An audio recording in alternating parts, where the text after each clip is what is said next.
Again NEET 2026 में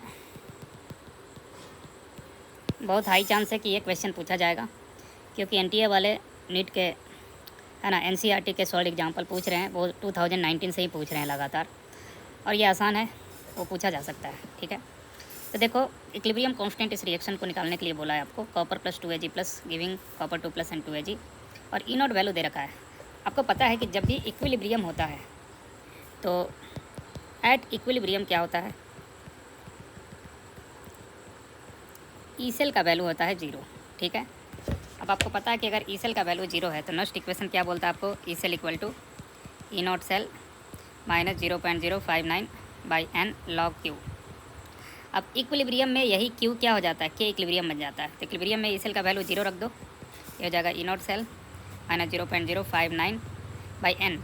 इस reaction को अगर लिखोगे तो एनोड पे क्या रिएक्शन होगा, देखो कॉपर जा रहा है कॉपर 2 प्लस में विथ 2 इलेक्ट्रॉन, और कैथोड पे क्या होगा, रिडक्शन है ना, 2Ag प्लस 2 इलेक्ट्रॉन लेकर के बन जाएगा Ag 2Ag सॉरी। तो एन की वैल्यू 2 होगी, यहाँ पे 2 रखो, लॉग क्यू हो जाएगा के इक्विलिब्रियम।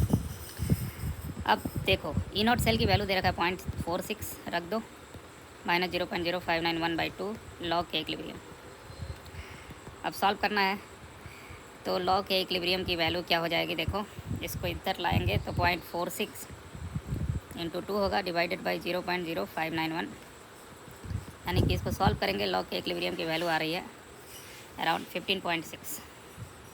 अब के इक्विलिब्रियम यहाँ से निकालना है तो होगा 10⁻15.6। ठीक है, अब यहाँ पे इसका वैल्यू हम पता नहीं कर सकते एग्जैक्टली, है ना, तो इसके लिए एनटीए आपको हो सकता है ये दे दे, है ना, कि 10⁻0.6 इंटू 10⁻15 इसको लिख सकते हैं, और 10⁻6 का वैल्यू आपको दे दे 3.92, जो कि होता है 3.92, ये वैल्यू दे सकता है।